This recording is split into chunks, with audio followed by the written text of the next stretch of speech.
যে প্ল্যান মাফিক পরিকল্পনা করো, আমি রব্বুল আলামিন সবগুলো আমি তোমাদের আমলনামায় লিখে রাখতেছি। সব আমল কে লিখে রাখছেন? কে লিখে রাখছেন বলেন? আল্লাহ রাব্বুল আলামিন। কোনো আমল বাদ যাবেন না। এত তো বড় কথা, এত অনেক বড় কথা, অনেক বড় আমল। শুধু মানুষের কথা, মুখের কথা যদি মুখ দিয়ে বের করে, শুধু বের করে না, বুকের ভিতরে আছে, বুদবুদ করতেছে, এখনো অব্যক্ত কথা বের করেন নেই, সেই কথাটিও আল্লাহ রাব্বুল আলামিন আপনার আমলনামায় কোট করে রাখবেন। কেন তুমি এরকম প্ল্যান করতে চাইছিলা? বান্দার জন্য এরকম প্ল্যান করবা কেন?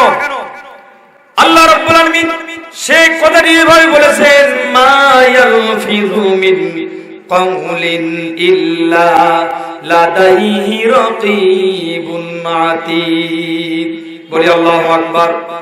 জোরে বলতে আল্লাহু আকবার। আল্লাহু আকবার বলেন, আল্লাহু আকবার। আল্লাহু আকবার বলেন, আল্লাহু আকবার বলেন, আল্লাহু আকবার বলেন, আল্লাহু আকবার। আল্লাহু আকবার বলো, আল্লাহু আকবার। লিল্লাহি তাকবীর। ভাইরা, আজকের যে মাহফিল, এরকম মাদ্রাসার উদ্যোগে, মসজিদের উদ্যোগে মাহফিলগুলো হওয়া ভালো। তাহলে আমাদের ঈমানের ব্যাটারিতে চার্জ হয়। কেন জানেন? আপনারা যে সন্তানদেরকে পড়াশোনা করাচ্ছেন, কলেজ, ইউনিভার্সিটি, স্কুলে পড়াশোনা করেন, আলহামদুলিল্লাহ ভালো, এটা মন্দ না। মাস্টারের যেমন দরকার আছে, ইঞ্জিনিয়ারের দরকার আছে, প্রফেসরের দরকার আছে, আবার ডাক্তার কেমন দরকার আছে, বলেন ঠিক কিনা? সবাই যদি আমার মতো হুজুর হয়, তাহলে ডাক্তার দরকার আছে না? ডাক্তার দরকার আছে কিনা বলে? তো এই ডাক্তার হওয়ার আগে আপনার ছেলেদেরকে দ্বীনি শিক্ষা দেন। কি শিক্ষা দিবেন? দ্বীনি শিক্ষা দিবেন। কারণ তলাবুল ইলমি ফরিজাতুন আলা কুল্লি মুসলিম। আল্লাহ রাব্বুল আলামিন বলেছেন, প্রত্যেকটা মুসলমানের জন্য তলাবুল ইলম, ইলম অন্বেষণ করা, ইলম তালাশ করা, ইলম শিখানো ফরজ। কে বলেছেন? আল্লাহ রাব্বুল আলামিন হাবিব বলেছেন। আপনার সন্তানকে মাস্টার বানালেন, প্রভাষক বানালেন, একদম ইঞ্জিনিয়ার, ডাক্তার, প্রফেসর, বিদেশ থেকে অনেক সনদ নিয়ে এসে ডিগ্রি দাঁড়িয়ে বললেন, কিন্তু আপনি মারা গেলেন, বাবা মারা গেল, একদম অসহায়ের মতো, হুজুর আপনি জানাজা করে দেন, হুজুর, হুজুর আপনি আছেন, আপনি দিলে কাজ করা যায়। এখন হুজুর বলেছেন, না আপনি হকদার, আপনি সন্তান, বড় সন্তান, বাইরে থেকে পড়াশোনা করছেন, অনেক কিছু, আপনি জানাজা করেন। না হুজুর, না হুজুর থাকতে আমরা করা যায়, এই শিক্ষা দেয়নি আমার বাবা। বলেন নাউজুবিল্লাহ। তার মানে জানাজার শিক্ষাদার নাই। অথচ আল্লাহ রাসূল বলেছেন, একটা আদর্শ বাবা, জান্নাতি বাবা হচ্ছে, যদি বাবা মারা যায় তার সন্তান চোখের পানি ফেলে দোয়া করবে। কি বলে? রব্বিরহামহুমা কামা রাব্বায়ানি সগীরা। এই সগীরা বলে দোয়া করবে আল্লাহ রাব্বুল আলামিন, আমার মা বাবা আমাকে যেমন লালন পালন করেছে ছোটবেলায়, ঠিক তেমনি আমার বাবা আমার মাকে কবরে রহমতের কোলে লালিত পালিত করো। বলেন না সুবহানাল্লাহ। আল্লাহ রাসূল বলেছে, এইভাবে যদি কোনো সন্তান দোয়া করতে পারে, আল্লাহ রাব্বুল আলামিন বিনা পর্দায় আল্লাহ রাব্বুল আলামিন সেই বান্দার দোয়া কবুল করে নেন। বলেন সুবহানাল্লাহ। কিন্তু আমরা হতভাগ্য, বদনসিব, পোড়া কপাল, আমার বাবার জন্য, মায়ের জন্য দোয়া তুলে দোয়া করতে পারি না। এই দোয়া করতে সময়, দোয়া করার সময়ও হুজুর হাওলাতকে নিয়ে এসে দোয়া করতে হয়। বলেন ঠিক কিনা? কিন্তু আপনি যদি এরকম মাদ্রাসা করতেন, তাহলে হুজুর হাওলাত করা লাগতো। দেখেন না কোন হুজুরের বাড়ি কি হুজুররা যায়, হুজুরই যথেষ্ট, হুজুররা খিলায় না, খিলাবে গেল, হুজুররা তত পাগলা না তোমাদের মতো, ঠিক কিনা বলে? হুজুররা নিজে শিখছে, এই জন্য শিখতে হবে, সকলকেই শিখতে হবে। শুধু হুজুরদের জন্য ফরজ না, আপনাদের জন্য ফরজ ছিল, আপনি শিখতে পারেন না। প্রিয় ভাইরা আমার, এই জন্য আমাদেরকে শিখতে হবে, কোরআন শিখতে হবে। যদিও ডাক্তার বানান, প্রফেসর, ইঞ্জিনিয়ার, মাস্টার বানান, তার পূর্বে যদি আপনি ছোট করে বাচ্চাকে দ্বীনি ইলম শিক্ষা দেন, তাহলে ওই বাচ্চা বড় হয়ে দুর্নীতিবাজ হবে না, ওই বাচ্চা বড় হয়ে জিনাখোর হবে না, ওই বাচ্চা বড় হয়ে মদখোর হবে না। বলেন ঠিক কিনা? আজকে যে মহিলা মাদ্রাসা উদ্যোগে উন্নয়ন করবে মাহফিল হচ্ছে, এই মাদ্রাসাকে উন্নয়ন করবে যে বাচ্চারা দেখা যাচ্ছে ছোট ছোট বাচ্চা বোরকা পরিহিতা, ছোট ছোট বাচ্চা বোরকা পরিহিত, আবার দেখা যায় বড় বড় মেয়েরা এখন বোরকা পরতে পারে না। এটা ওটা নাজাতের ওসিলা। বলে ঠিক কিনা? এই জন্য আমাদেরকে সব সময় আল্লাহর দ্বীনকে আঁকড়িয়ে ধরতে হবে, আল্লাহর কোরআনকে মানতে হবে, আল্লাহর কোরআনকে জানতে হবে। কোরআন ছাড়া, হাদিস না মানা ছাড়া কোনো একটা মানুষ নাজাত পাওয়া যাবে না, নাজাত পাবে না। ঠিক কিনা বলে? লিল্লাহি তাকবীর, লিল্লাহি তাকবীর। উসামা ভাইয়ের আগমন, শুভেচ্ছায় স্বাগতম, প্রধান বক্তার আগমন, হাসানুল্লাহ রুস্তামার আগমন। আচ্ছা আলহামদুলিল্লাহ, আমরা বলি আলহামদুলিল্লাহ। জি আলহামদুলিল্লাহ। আমার ছোট ভাই, আমি বড় নয়, আমার ছোট ভাই। আলহামদুলিল্লাহ, আল্লাহ পাক অনেক সম্মান দিয়েছে, সারা দেশ সফর করতেছে। আল্লাহ পাক তেনাকে কবুল করুন, বলি আল্লাহুম্মা আমিন। এখনো যে ভাইরা বাহিরে আছেন দ্রুত চলে আসেন ভাই, প্লিজ। একদম আর থাকা যাবে না। আমি আগেও বলছি যে প্রধান বক্তা আসলে আর এরকম চলবে না। এখন আসছে, আর দেরি করবেন না, দ্রুত মাহফিল প্যান্ডেলকে পরিপূর্ণ করে দেন, এটা আপনাদের এখন জন্য দরকার। আর আমিও বেশি বিলম্ব করব না, দ্রুত শেষ করে দেবো, যেহেতু ভাই আসছে। প্রিয় ভাইরা আমার, আপনারা দ্রুত আসেন। যে কথাই বলতে চাইছিলাম, আপনার সন্তান মারা যাওয়ার পর দোয়া করবে, এটাই মা বাবার জন্য একটা উসিলা, নাজাতের উসিলা, কিন্তু দোয়া করতে পারে না, এটা আমাদের বদনসিব। বলেন ঠিক কিনা? সম্মানিত ভাইরা আমার, এই জন্য এরকম মাদ্রাসা দরকার। কিন্তু মাদ্রাসায় আমরা ছাত্র দিতে পারি না, ছাত্রী দিতে পারি না। আমরা বাচ্চা পড়ে কোথায়? স্কুলে। আমরা বাচ্চা পড়ে কলেজে, কলেজে পড়ান, কিন্তু উত্তম হচ্ছে তাকে আগে দিন শিক্ষা দেওয়া, তারপর আপনি তাকে বিভিন্ন ভাবে অন্যান্য শিক্ষা দিয়ে শিক্ষিত করেন।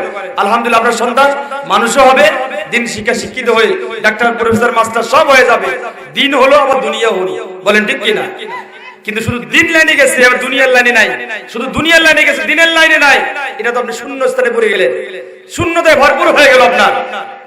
এই জন্য এই মাদ্রাসাগুলো যেখানে আছে, মাদ্রাসা উন্নয়ন করবেন, টাকা পয়সা দান করবেন, মাদ্রাসায় বাচ্চাদেরকে ভর্তি করাবেন, দিয়ে আপনি দেখবেন যে আপনার সন্তান কত সুন্দর ভালো হয়।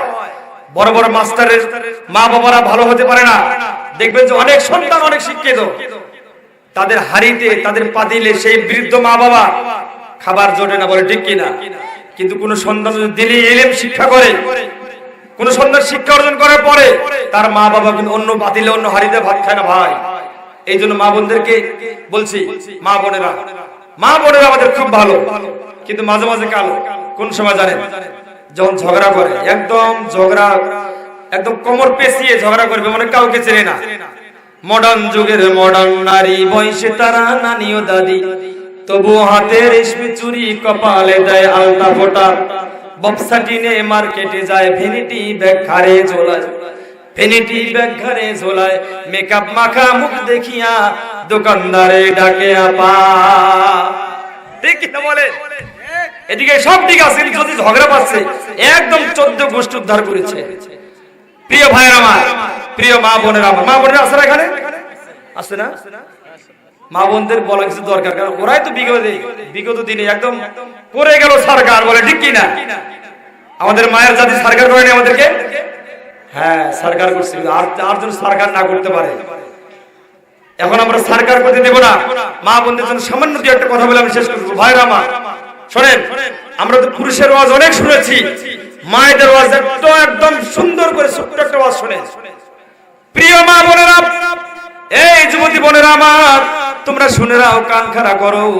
ও আমার চাচি আম্মারা, ও আমার দাদিমা যারা চলে এসেছেন, মাহফিল শুনতে এসেছেন, আল্লাহ রাব্বুল আলামিনের পয়গম্বর বলেছেন, কে বলেন?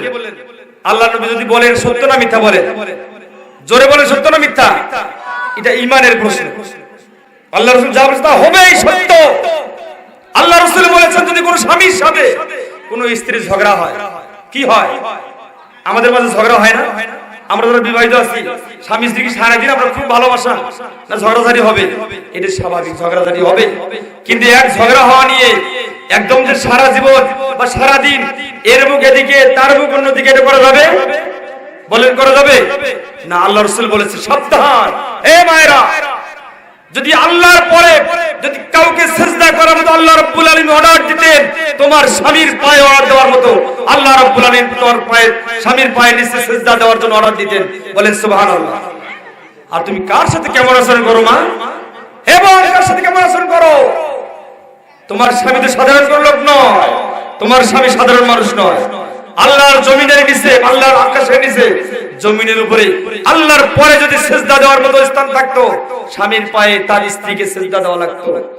আর আজকে আমরা সামান্য কথায় তাকে চিনি না, তাকে জানি না বলে তোমার জন্য সবকিছু আমি শেষ করছি, তুমি তো সবকিছু শেষ করলে না। আমার ভাবি যাবি একদম সব দুর্বিসন্ধিমূলক কথা, শয়তানি চক্রান্তমূলক কথা বলে আমরা আমাদের বাবাদেরকে, আমাদের চাচাদেরকে, আমাদের ভাইদের মন খারাপ করি। অথচ আল্লাহ রাব্বুল আলামিন হাবিব বলেছেন, ওই স্বামীর যতক্ষণ মন খারাপ হবে, কার মন খারাপ হবে? স্বামী স্ত্রীর কারণে যতক্ষণ মন খারাপ করে থাকবে, আল্লাহর হাবিব বলেছেন যতক্ষণ না যে কোনো ভাবে স্বামীর মুখে হাসি ফোটানো হবে, ততক্ষণ আল্লাহ রাব্বুল আলামিন সেই মায়ের জন্য, সেই চাচি আম্মার জন্য, সেই দাদির জন্য, সেই বোনের জন্য আল্লাহ রাব্বুল আলামিনের ফেরেশতারা একদম জাহান্নামের জন্য দোয়া করেন, বলেন নাউজুবিল্লাহ। আর ফেরেশতার দোয়া কবুল হবে কিনা বলেন? ফেরেশতা কিন্তু সরকারি দল, সরকারি দলের সৈনিক হচ্ছে ফেরেশতা, কারণ আল্লাহর সাথে সম্পর্ক ফেরেশতা।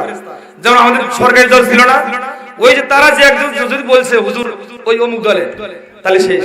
এখন আপনি যত গোষ্ঠী সহ জান যে না না দেবে না, তার রিপোর্ট খারাপ, তার রিপোর্ট খারাপ, অবস্থা খারাপ। এই জন্য সরকারি দলের লোক হচ্ছে ফেরেশতারা। যদি একবার আল্লাহর কাছে দোয়া করে আল্লাহ রাব্বুল আলামিন এই মায়ের কারণে তোমার আল্লাহর বান্দা, তোমার আশরাফুল মাখলুকাত, তার স্বামী মন খারাপ করেছে, তার স্বামী কান্না করেছে, তার স্বামী কান্না করে বাড়ি থেকে না খেয়ে আছে 2 দিন, না খেয়ে আছে 1 রাত, না ঘুমিয়ে আছে 1 রাত ধরে, আল্লাহ রাব্বুল আলামিন শুনে বলে কি করা যায়? আল্লাহ রাব্বুল আলামিন তার জন্য বদদোয়া করব, জাহান্নামে যাওয়ার জন্য দোয়া করব, বলি নাউজুবিল্লাহ।